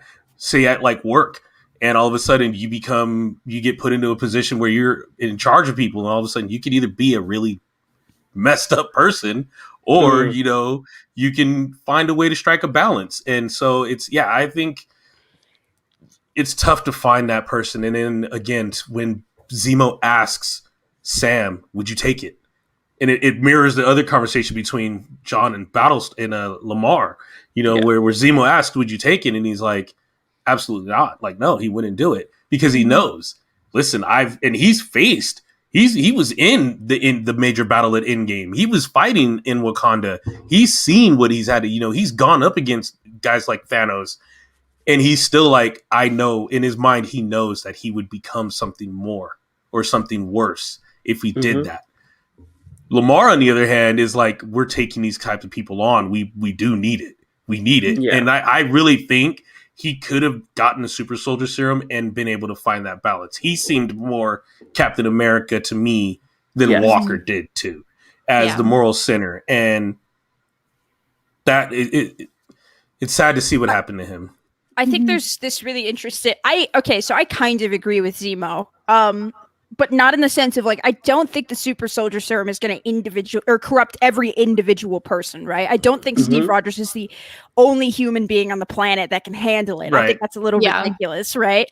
But I do think that the institutions who would have a vested interest in making super soldiers would be inherently bad, evil, right? Right. And when you have that amount of power and that complete disregard for how when you've reached to the point where you're genetically modifying people to be your super soldiers for your amazing army, you've like reached a point where it's like, yeah, there's no good that can come of this, right? Even if you have the best of intentions. It's kind of like Yellow Jacket in the Ant-Man movies, right? Yeah. Like maybe he didn't start out like wanting to create an entire army of tiny shrinking things, but like eventually like that line of thinking will eventually like corrupt you. So I think that it's best that the super soldier serum doesn't exist, but I don't think it's like fair to be like, because Karli has the super soldier serum, she's a terrible person. Like I think Karli, right, contrasting it with John Walker, I think Karli came at it from good intentions, right? She took the serum for the same reason that Steve did. Steve wanted to protect people. Yes. Karli wanted to protect people and look out for the people that she cared about, right? Right. Walker took it because he felt like he was too weak without it, because he got all sad because the Dora Milaje kicked his ass. But like, so I kind of agree with Zemo in the sense of like, no, it shouldn't exist, right? Because it will inherently lead to kind of this supremacist ideology, I think. But I don't think the people who already have it are like destined for a life where they're just terrible people. Yeah. And I also don't think you should murder them. No. But there is a support for Steve Rogers technically being the only human. And it's because he could lift Mjolnir. Yeah, he is kind of just. He is kind of. That is. I mean, it's not. It's not like it's not like you could go around saying, "Okay, we need everybody to line up, see if you can lift Mjolnir, and you're eligible for the Super Bowl." I'm sure he's not the only human who. I know what you're saying, but that just supports the claim. It would take forever to get all a billion of us or whoever is to get over there and be like, "Oh, I can do it too. I can do it too." And it's like, I get it, but yeah, you're right. In that moment, we were all Thor. Sorry, right? And it's like, but I understand. It's because if Karli was in the army and she had Erskine and Stark, giving her the super soldier serum, we'd be like, "Oh, great! She's doing her thing. This is awesome." Obviously, you're right. It takes from the top to the very person with the serum in their veins to be perfect, or at least to make a great example of this. And it just, like I said, that's why I was saying a lot of these people, Wolverine, when he got went through Weapon H and all that stuff, because he had his healing factor was the only reason he survived. You know what I mean? He's the only reason he survived. The only reason Wolverine is a halfway decent person is because of his support system. Yes. I feel like that's the important thing. And that's it. Yeah. No, you're right. And it's like, and not only that, he's gone the extra mile when he went and adopted the samurai code of Bushido. He's done the things to make himself better because he knows put in the work, right? Yes, he put in the work. And again, Walker's not showing that he's willing to put in the work. His thing is I'm the soldier. I have the battlefield credits. That should be enough. I have the symbol.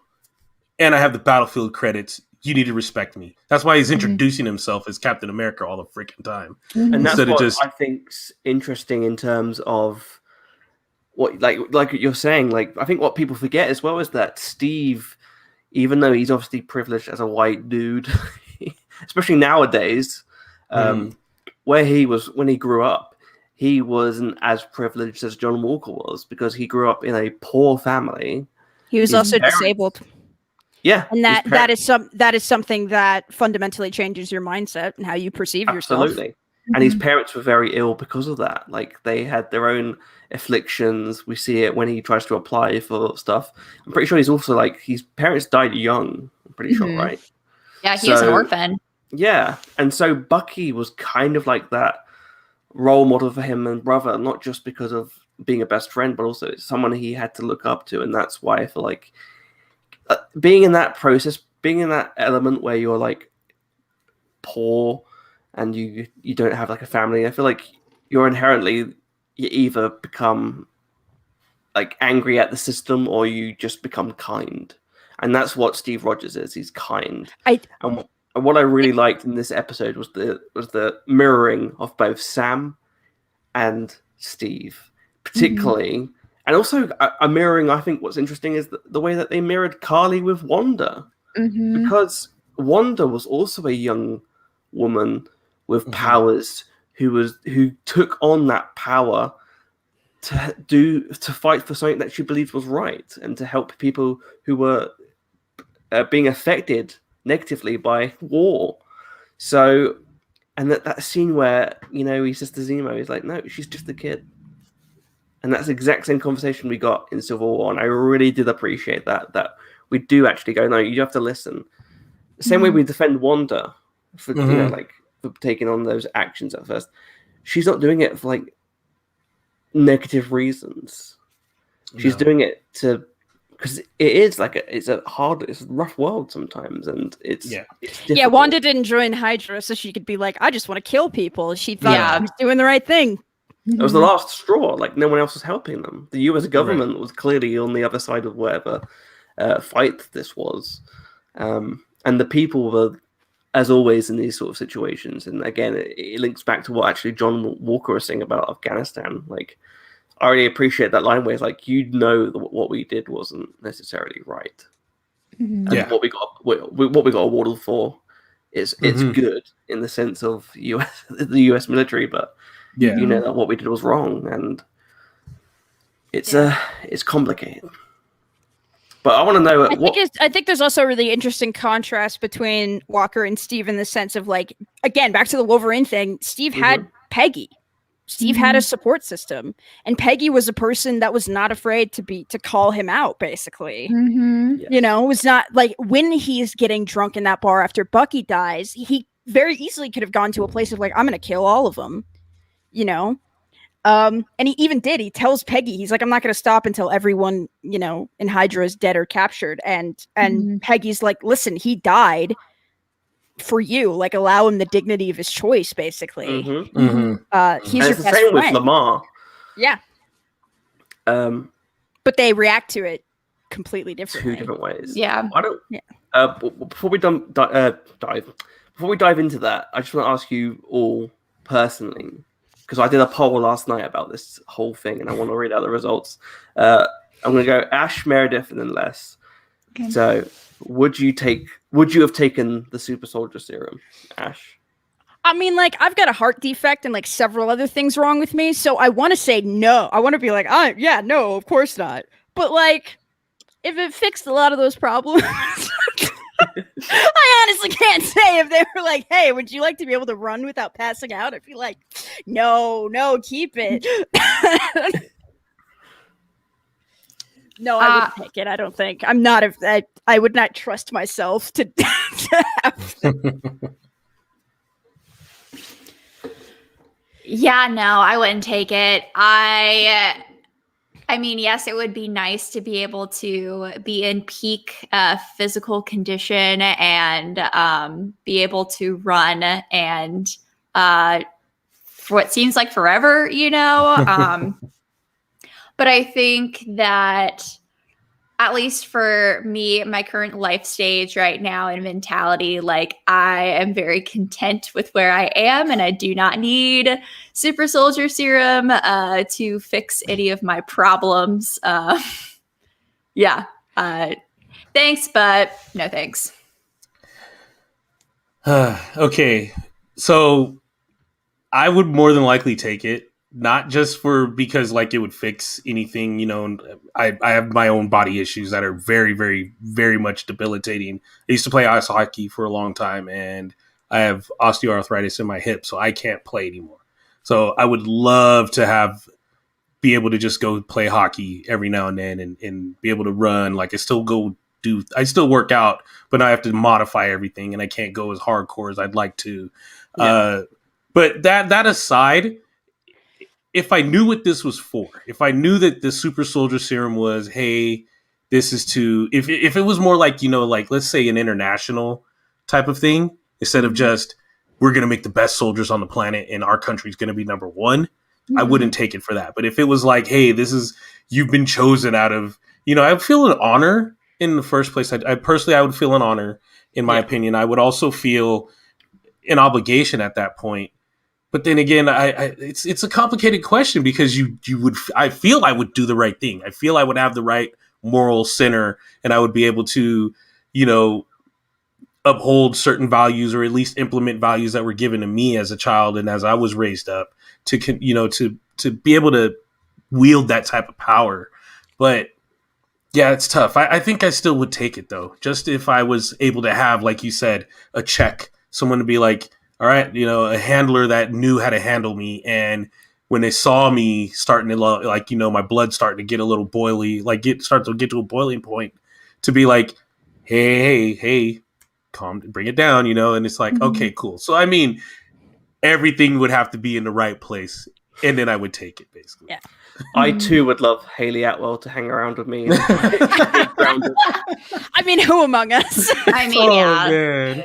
I'd like to make a dub smash with her, you know, like, okay, cool. I've just cooled down from this. I'm feeling great. Let's do a dub smash, you know? That'd be great.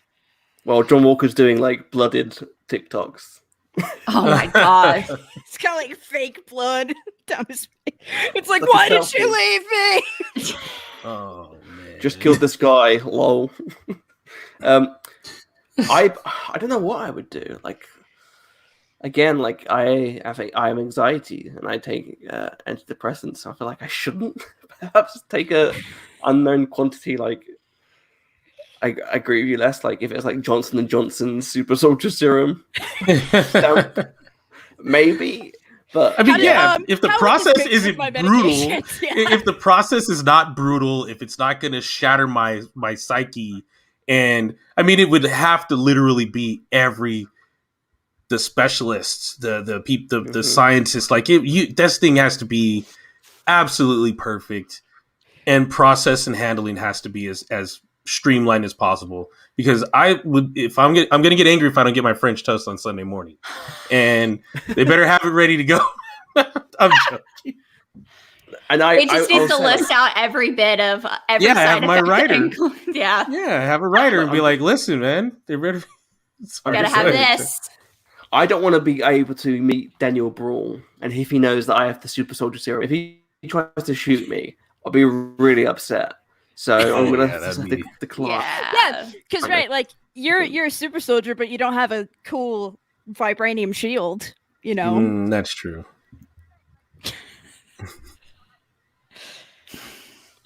And speaking of the shield, no, I'm kidding. No, I did a poll on Twitter this week, and can you see us? Okay, all right. I hope we're having a bit of a glitch, but it's okay. So I said, would everyone take the super soldier serum? 54% said yes. 46% said no, which I think is very close, actually. I think that's pretty... I appreciate the honesty. I feel like the initial gut reaction is to say no, but yeah, people were honest about that. I feel like, you know, it's interesting how far people would go with that. You know, speaking about how far people will go, should we talk about the final moment of this episode? Lamar's death. What do we all think about Lamar's death? Because I'm still kind of iffy about it. I'll jump in real quick. I will say this. I think it was necessary, obviously, for the narrative and to push the story along, and to the thing there's only 6 episodes. Yeah. This isn't like, you know, your typical 12 episode or 22 episode season. This is just a limited event, and we got to give you what we got to give you as it leads to new things. And I think it was necessary. I didn't like it. I didn't like the feeling that he was maybe sacrificed, you know. Yeah. But it was the setups were all there. He's talking about, hell yeah, I'd take the super soldier serum. You know, we're trying to just be better. This is just a better version of myself. And you look at now in hindsight, you look and you go, he was the better version of the two. He was the better of the duo. And without hesitation, he still stuck up for his battle buddy. He jumped in there. He put himself on the line. He was basically the yin to the yang of John Walker, and I can see obviously all those moments, those Medal of Honor moments going through John Walker's mind as he's watching his friend just get one punched and he's dead. Like by one punch, I mean, Karli unloaded on him. And I don't even think she knew that she had that capability. You know, like Sam said, you're right. And in their conversation and all this stuff, she's just a kid. Her cause is greater than she is. And the pressures are mounting. And for her to blast him like that and just unleash all of that and then realize, oh, geez, you know, and then, yeah. So it's definitely an inflection moment, I guess. Like it's one of those where you're like, okay, it was necessary. It sent the ripple through every different direction. And I mean, I would have loved to see him in other stuff, but it is what it is. I mean, he wasn't going to last after these 6 episodes. So you just have to take it with a grain of salt. Yeah. For a moment, I thought like, as soon as he jumped out the window, I was like, what if he like woke up or like, it wasn't like, I was like, and that still might, I mean, I don't know, maybe, I mean, it seems pretty. It still technically could happen, I suppose. I mean, he seemed very dead, but it could happen. You guys are right. I mean, it could happen. It'd be great. Another Mephisto moment, right? Another Mephisto level. Doctor Strange. I'm back. Pops in and goes, come on, Hoskins, let's go. We need you. I'm sorry. It's been 5 years. They need us. Like, he just does that all the time now. It's like, what are you talking about? Yeah, that'd be really. I kind of have the same thing. I have really mixed feelings about it. You know, there is the aspect of like, I guess, which is like a take I've seen from people, which is like the idea you're killing off your character of color for a white guy's pain, basically. And I've seen several different interpretations on that. And I'm definitely not like the person to kind of speak on whether that's, you know, it's a good depiction or not, or not. It just kind of adds to the couple of things in the show that have made me kind of go, I don't really know how I feel about that. But yeah, I mean, it didn't feel good, I guess, but it kind of like what Les was saying, I guess it kind of needed to happen. Like he needed something, I guess, to kind of like push him over the edge. Yeah. But yeah, there's a lot of like complicated, I'm not really quite sure how to articulate it. There's just a lot of like complicated thoughts in my brain right now about it, you know? Yeah.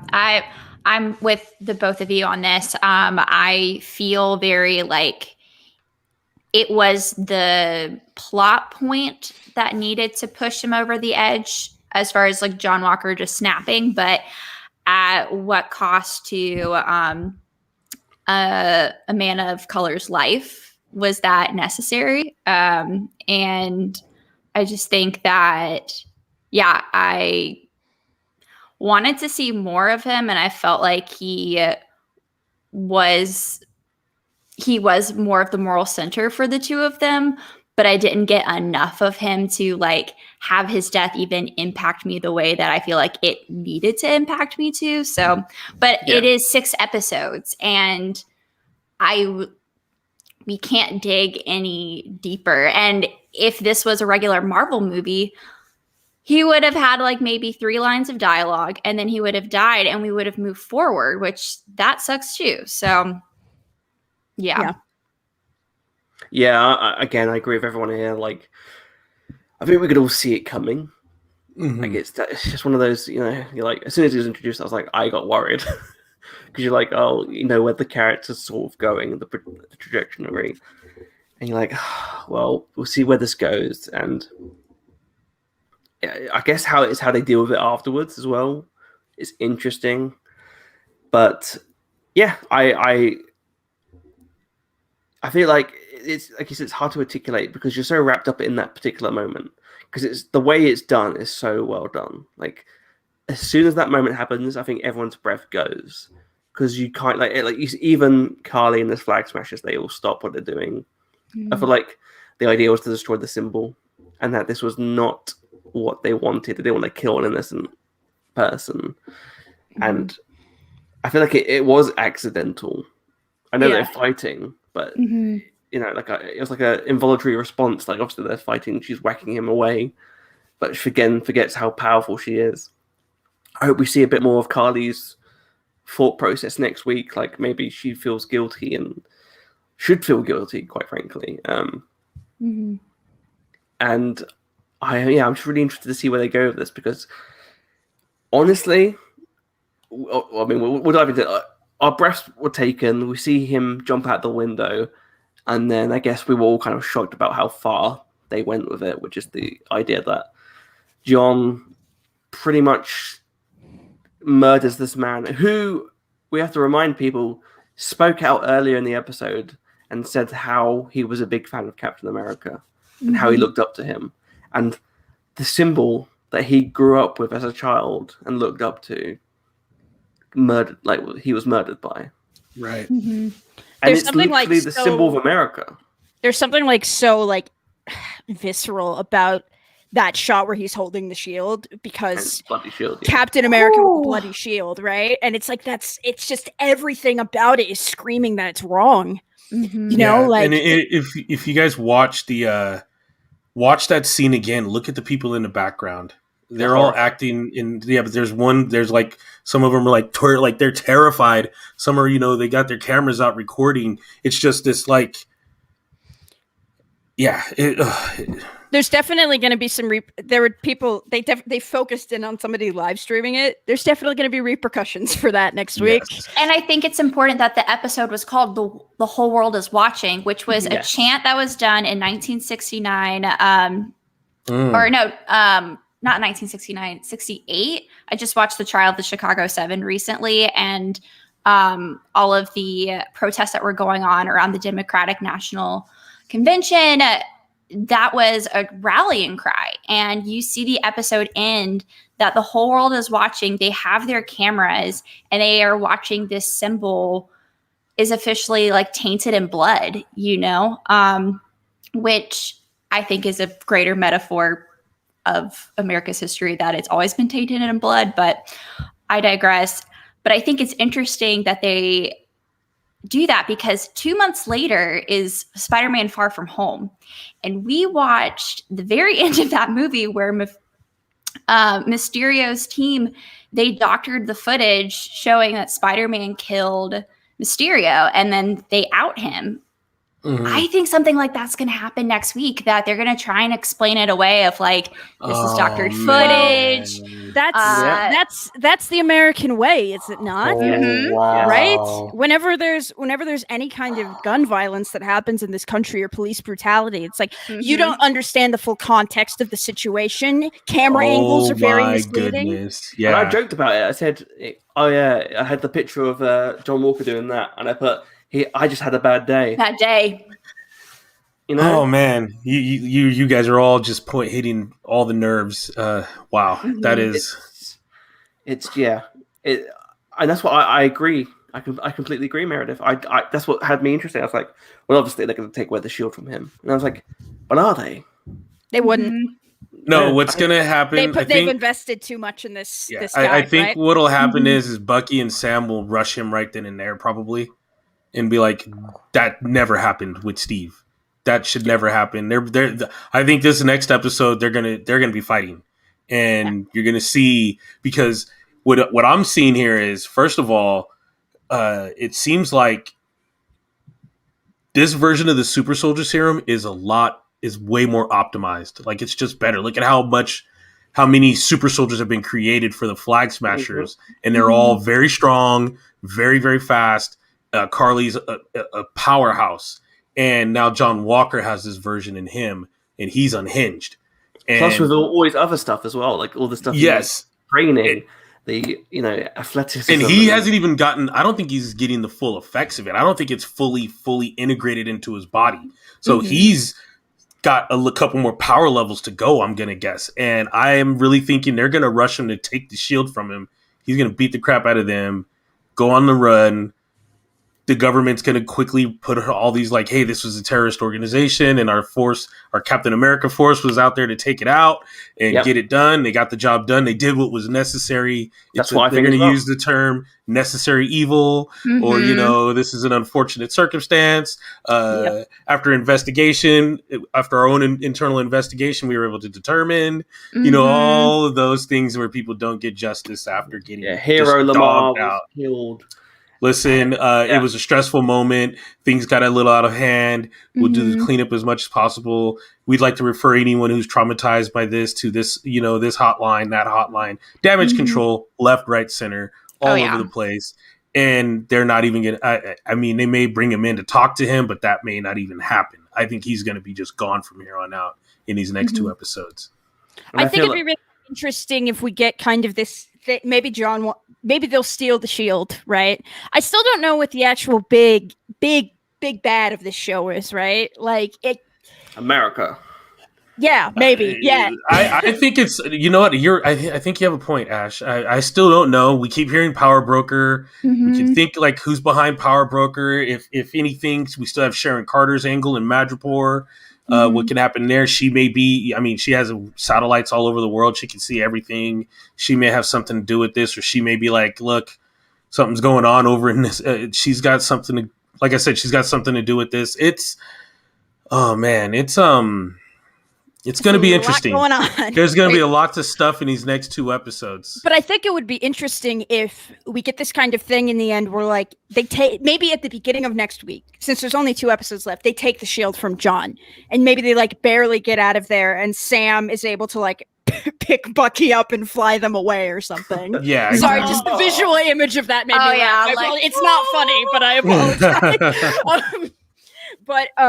Yeah, so maybe they'll like get the shield, but barely, and then John Walker's just going to be completely unhinged and want to try to get it back, and the government will kind of be like, Sam and Bucky are like enemies of the state again. Yep. He loses his shield and he loses his friend, so now he's like, we got to get it back, and he just exactly, like they're dangerous, but Bucky Barnes is clearly unhinged that he needs to be stopped, right? And what if then you could get the Flag Smashers, right, fighting John and the government with Bucky and Sam. Yeah, but what if what's dangerous is like you said, what is more dangerous? Is it a US agent who is now souped up and grieving, clearly deranged?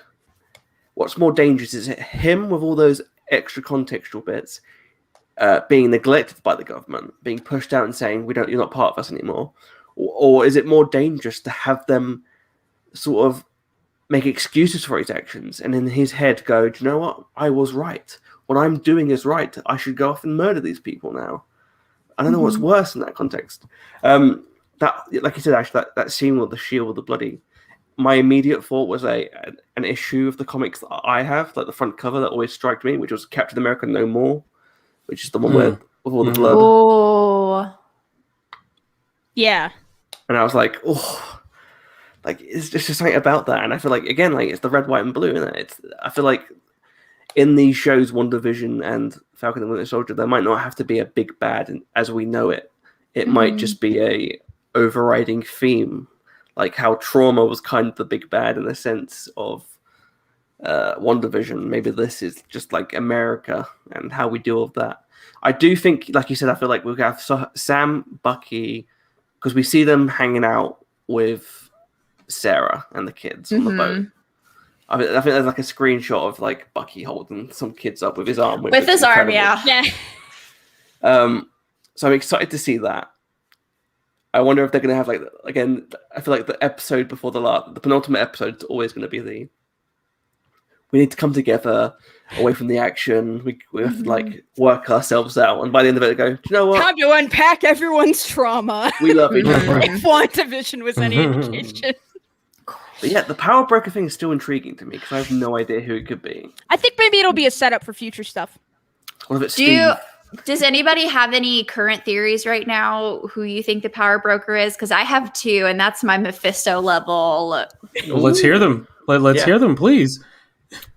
Well, for me, I think the obvious one right now, I think it's actually Sharon. A lot of people do.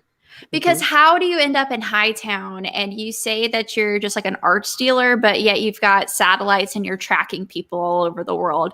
Girl, you've got like hands and everything. But here's my tinfoil hat theory here.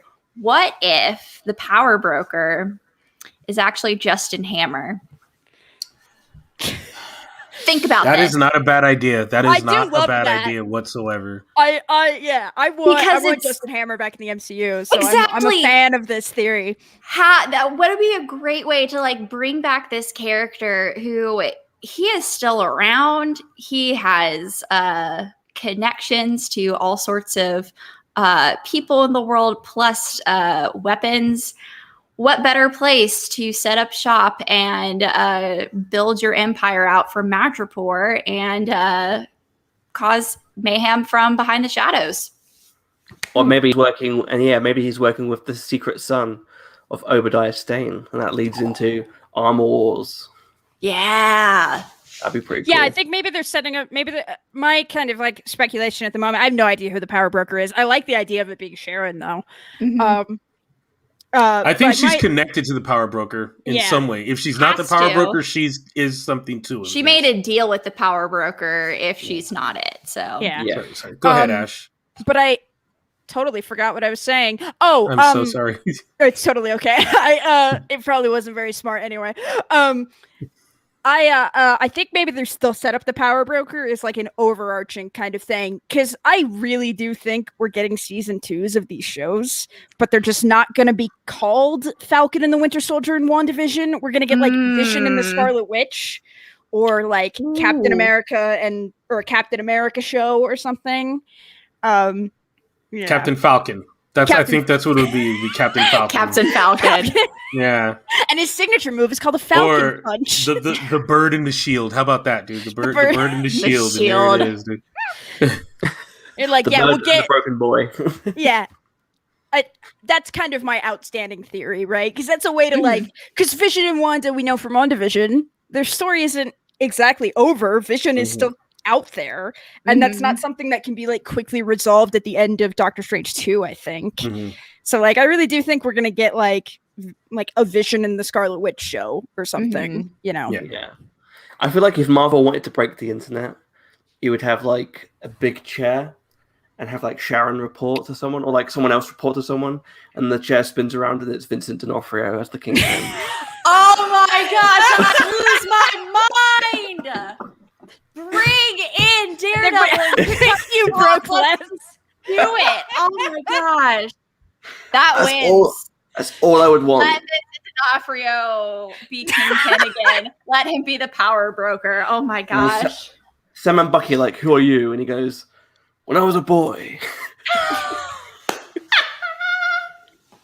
That's all I want. That's all I want. It's just that would break everything. Do you understand the I would be able to function the day. That would break everything. What if we don't even get that? What if we get like this weird Dr. Claw moment, and she reports to the chair presses a button, and then it's like a video screen or a holo screen of Fisk, and it's him, and he's like, things are in motion instead. So we didn't even need to know who the damn power broker is. We could take that theory and just push it past that, and then it's Fisk, and he's just like, okay, things in Madripoor are going, like he shuts it down, and he's like, things in Madripoor are going smoothly again. You're just like, what?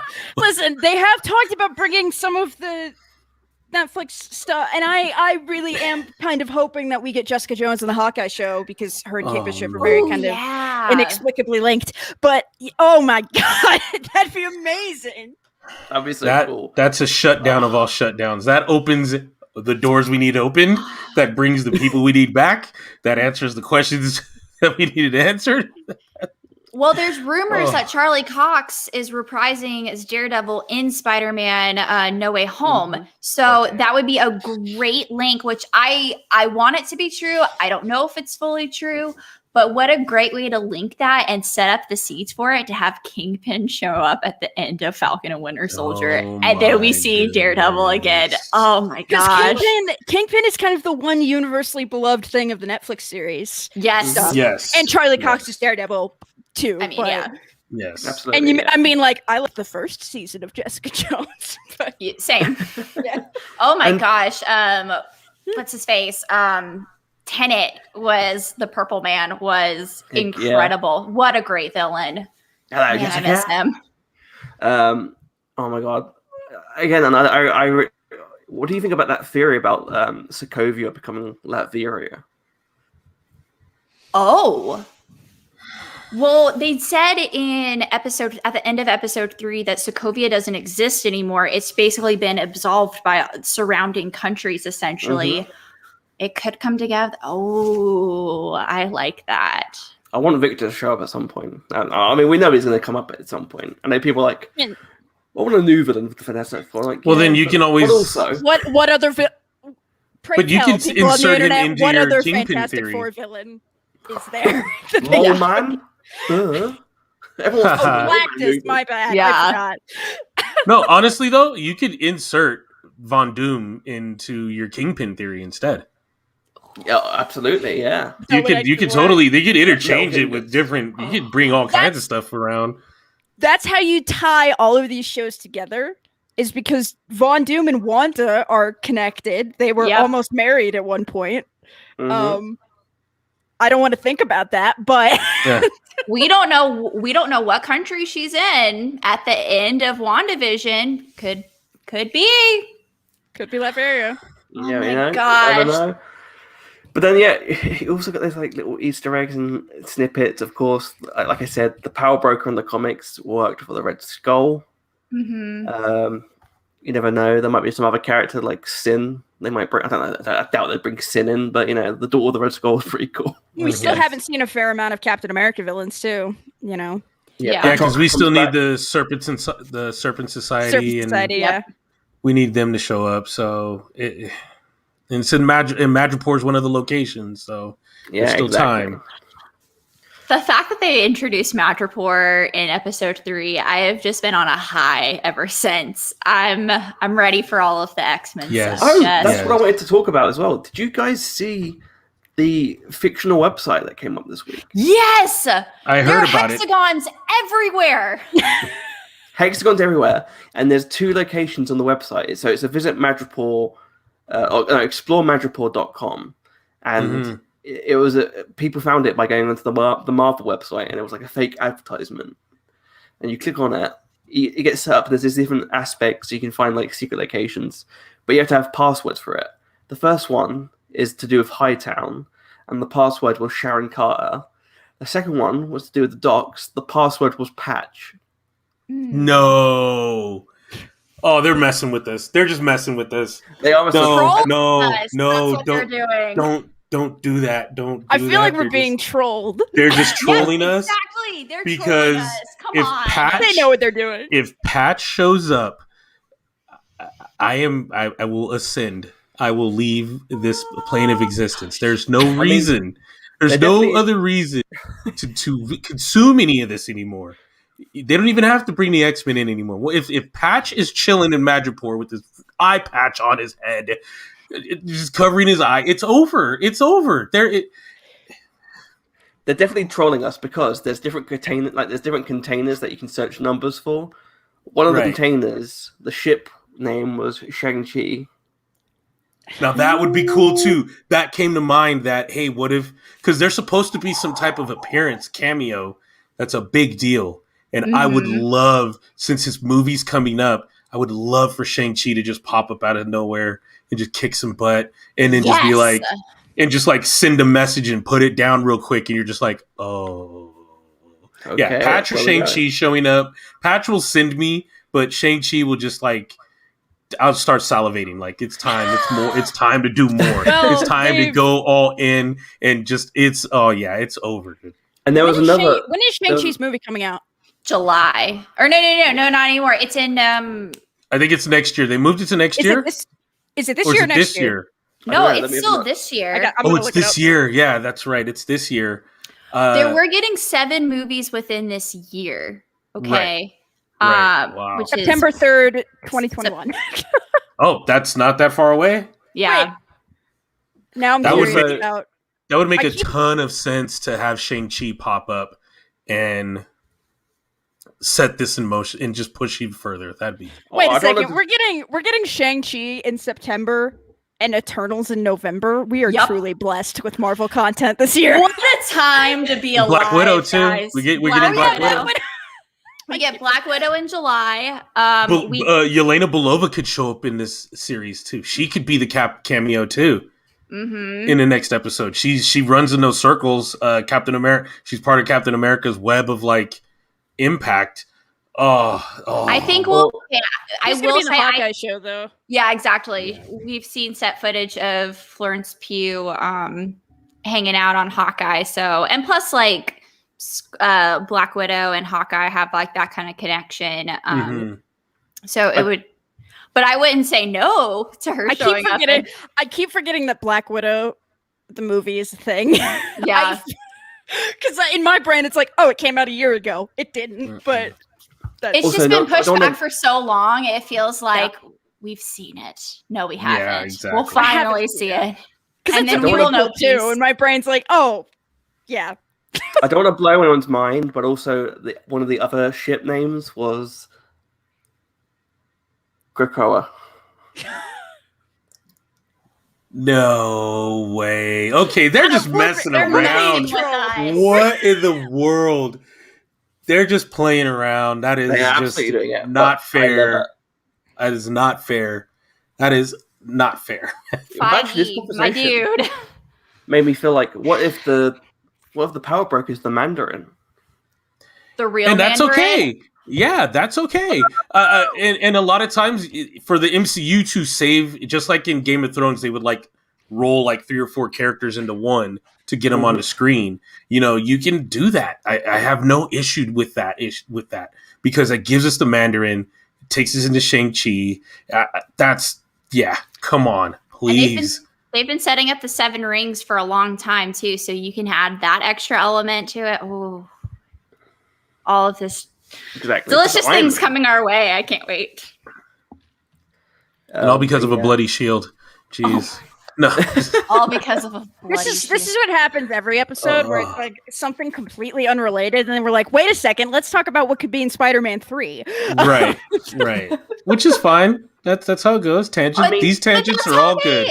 But that's how Marvel Studios works. That's why it's so brilliant. They've connected every little thing together that it's not so far-fetched to be like, this can relate to Spider-Man. All of these theories sound completely like viable to me. Yeah. I love it. It's how you go. Like the conversations themselves are as enjoyable as what comes out. It's when people take it too seriously and then they make a news article like, well, obviously Mysterio is kind of come back. Like the Reed Richards thing. Oh my god! Where people were like mad that Reed Richards wasn't in WandaVision. It's like they gave no indication he was going to be here, but okay. And then one Photoshop of John Krasinski becomes the official artwork for Reed Richards in the MCU. And you're like, that's not how things work. I don't think. Listen, I'm saying it now. I don't want John Krasinski to be Reed Richards. I think Pedro Pascal would make an excellent Reed Richards. And that's the hill that I choose to die on. I like that. I think we will see Pedro Pascal in the MCU. The popular theory that I really like is him being Kraven the Hunter. That is also, I'm also down for that. Yeah. But I'm with you. Like Pedro Pascal belongs in the MCU. It's just a matter of time. And then we will be blessed.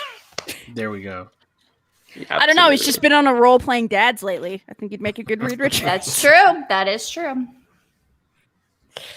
As long as we get a really great Romani actor to play Victor Von Doom, have them be the big bad for to build up to Secret Wars. That's all I want. That'd be pretty cool. But I think we've discussed pretty much everything, right, in this episode? Yeah. We've got anything else to? No, we really didn't talk about. I think we didn't talk about how Sam was able to actually, if Walker didn't ruin it, I think he would have been able to get Karli. Oh, absolutely. At the very least. Oh, yeah. At the very least, call off whatever attack she had planned. But obviously, Walker had to go in there, guns blazing, and get his friend killed. But it showed that that's the point. It's sometimes you have to be the good person and you have to utilize other skills. And Sam, that's what he was before all this hero stuff. He wasn't about this hero life. He was about helping people put their pieces of their life back together after going through something as drastic as seeing, the brutality of war and seeing, or just being in a military life, even that regimented training, that regimented, life and living and everything is set for you. And, you keep going, and you have to live at every command, and you got to ask permission, or you have to be told what to do. Sometimes that stuff, when you get to be on your own and be free, it's like, and have your own train of thought and your own thing. Sometimes people like really need that, and they don't know what to do from there.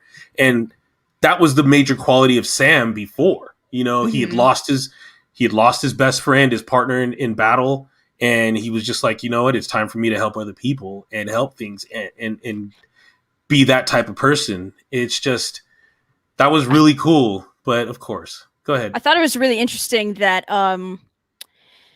there's a line that Walker says, I can't exactly remember it, but Sam is like, yeah, I used to counsel, veterans with trauma. And he's like, yeah, and I've seen Walker goes, and I've seen the results of that. And sorry, I'm not impressed, kind of thing. And I thought that was really telling that, like, yeah, Walker doesn't respect that. Yeah. Mm-hmm. Well, and you can see that they're starting to grow in, well, maybe not Sam so much, but Walker cannot stand Bucky and Sam. And Bucky just absolutely cannot. He hates John Walker. He's like, what are you doing with my best friend's shield that was supposed to go to my new friend that I need to make a new friend with? What are you doing with that thing? That's not yours. You are not him. You will never be him. Mm-hmm. Yeah. He's well, it was telling that Bucky was just like, he was just having a drink and watching the Dora Milaje just beat up, looking not strong, even trying John. to help. He's like doing great. Keep it up, kid. What I love about that line, are you gonna help? Yeah, he says, you're gonna help, and he goes, you need to get involved. He's like, what I absolutely love about that scene is, Steve would be standing beside Bucky being like, oh, looking good, bud, and Sam would have to be like, guys, come on. Right. Yeah. Oh man. Or that the fact is we passed over that part where even Sam stops and says, John, you haven't even fought Bucky. Are you sure you want to fight them? Like, yeah, they will kick your butt, dude. Like, they're gonna beat you down, dude. Like, there's nothing. There's nothing you can do. Yeah, there's nothing you can do to stop them, and they beat the crap out of everybody. And that's another thing about Zemo. He has the ability to have people in the room fight each other. Like, they just automatically, they just fight each other, dude. He can make anybody fight each other to the death, to just standstills, and then he just, like you said, and he just walks away, just slinks off in the chaos. Like, all right, you guys go ahead and I thought they were going to jack his house up, and then I'm like, Zemo doesn't care. He's a baron. He's got like 4 other houses. It doesn't matter. Everyone talks about the little bit where Zemo is having the drink, but I think what I loved the most was his Irish exit, where everyone's fighting. Like he said, he's just like, close the door. I'm going to leave now. Goodbye. I love it. I like so much. that after Bucky got in his face too, he like is talking to Sam and he's like, hibiscus tea or whatever. He's like, do you want a cup of tea, Sam? Bucky, I'm so sorry. I upset you. But going back to like the Sam thing, I think that scene was the most telling thing of why Sam deserves the shield. Yes. Right? Because like, if we're comparing everything to Steve, right, which is natural to do when we're talking about like who's going to be the next, like pick up the mantle or whatever, that's something that I think Steve would have done. Yeah. Steve is like even, because I think back in like Age of Ultron, right? Like Steve sees Wanda and Pietro, who he at this point he should not trust even kind of, but he does, right? And he's like, can you stop this train? Like, focus up, we need your help. Like, can you like save these people? And then he brings them to the Avengers compound. That's just the kind of person that he is, And like Sam doesn't tell, well, he explains Zemo's theory about the supremacy. He doesn't call Karli a supremacist, but she leads herself into that answer by, like when he says like, what do you do? And she's like, well, I'll kill him again. And then she goes, no, I didn't mean that. You made me say that. And he's like, did I? Or are you just realizing it yourself, like what you're saying? And it makes her think. And she goes, all right, Joe, I see your point. Like, obviously, this isn't helpful. And then, obviously, that's when John breaks in because he has no patience. And had to ruin everything. He ruins everything. Goddamn John Walker. Do you think we'll see the black and red suit? Yeah. Oh, yeah. I hope so. Yeah, I hope so. Yeah. I mean, the suit is almost already a variation of that. It's just the blue, red, white, and blue. So I could see him just leaving and just showing up in the next one and just boom, the next episode or whatever, just in the black and red, which I really like. I in the comics, I actually liked the U.S. Agent. Like, I really thought he was cool, like Derivative and any other books that he appeared in. I'm like, you know what, he's cool, you know, as a character. Like, I didn't really dive into it, but he just had this look, you know, with the black and red that just looked cool, you know. Absolutely. To me, sorry. And again, there's so many different takes we could actually see the character. They could go straight up US Agent, or like there's the sort of like the Ultimates version of him, which is kind of the Red Skull. Yes. And it turns out that's like an evil version of Ultimate Captain America. I think it's Steve Rogers' son who became the second Captain America, but then the Soldier Serum caused defects that created that horrible disfigurement. Yes. So maybe we'll see something like that. Like Erskine said, the serum has side effects sometimes. So that'd be interesting. And it magnifies you, right? Like, that's the idea. It magnifies the best and worst parts of you. Yeah. And it's like, hey, if you're ugly on the inside, better watch That's what's out. So yeah, you might end up looking like the Red Skull. I'm really intrigued to see where they go in these last 2 episodes, because obviously, I hope they're. I hope they're longer. I hope they're like a little bit longer. That's kind of maybe like 10. I feel like WandaVision's finale really suffered from not being 20 minutes longer. Like, yeah. But then again, these are hour-long episodes compared. So it's interesting. Yeah. Sometimes they feel like, oh, it's not long enough. But then we're like, but we've got like 2 WandaVision like episodes in one package. So it's like how they deal with that, I guess. I hope we start getting some post-credit scenes, you know? If these are the last 2 episodes, like, we're due for a mid-credit scene, like, if we're going to be wrapping this thing up. And if they want to tie things up, I think that would benefit them if these episodes aren't longer. So I will wait through the credits for every episode because Marvel has trained me at this point. But I hated that WandaVision didn't have them for the first, like, 7 episodes or something? It was only the last 3 episodes they finally had. And then I like had to see on Twitter, oh, there's a post-credit scene. I'm like, what? I think that we won't get one until the end for this series. But that's fine. We'll see. We'll still watch it, but I feel like we won't get one until the end. But I'm definitely intrigued by it. And I think we might get a series announcement in the credits.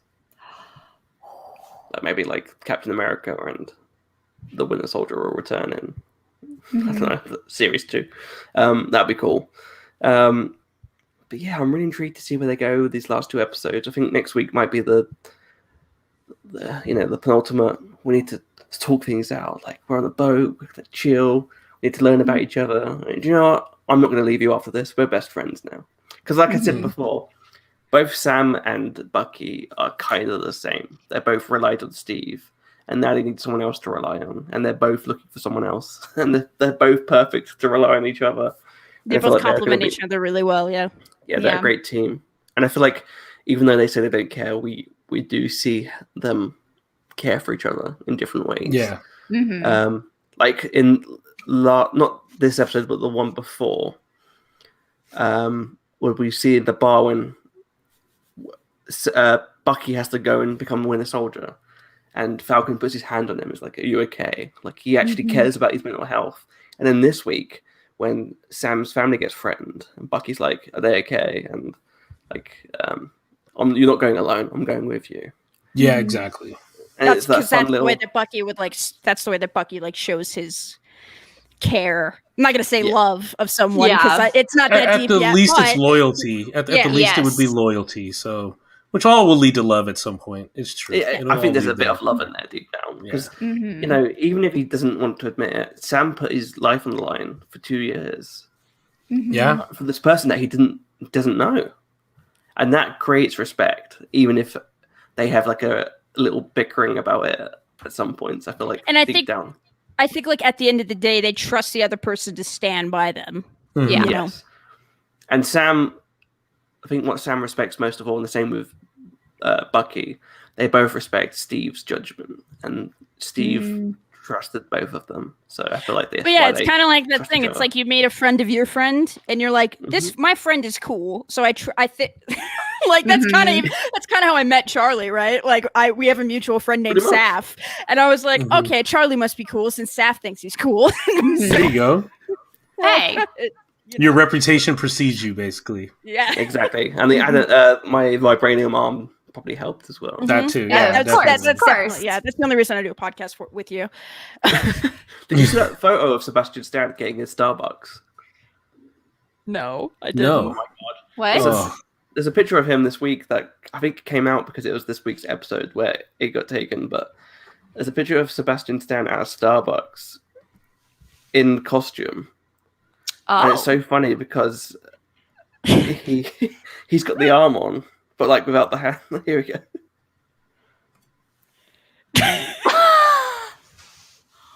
Wow, that's cool.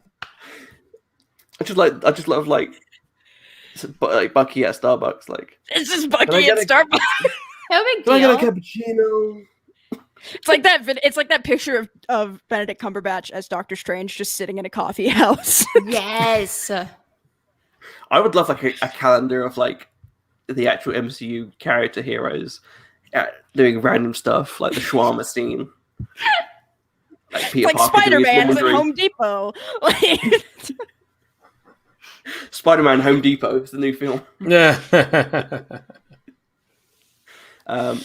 Yeah, I think that's all we've got time for this week. We hit a good 2 hours worth of discussion. Should we plug everyone's stuff? Meredith, where can people find you? You can find me on Twitter at Meredith Loftus. I also have a podcast called Fangirl Forum, which also has a Twitter account at Fangirl Forum Pod, which you can listen to it on SoundCloud, Apple Podcasts, and Spotify. Perfect. Les? You can follow me on Twitter at LessIsMore78. You can also listen to me on the Sith List podcast that we record Wednesday nights and new episodes every Sunday. And also on YouTube, we do reaction videos, the Sith List reaction videos there to all the new awesome stuff. So we got Mandalorian, WandaVision, obviously Falcon and Winter Soldier. We're looking forward to the Bad Batch, Loki, and any other things to react to and produce some breakdowns on there too.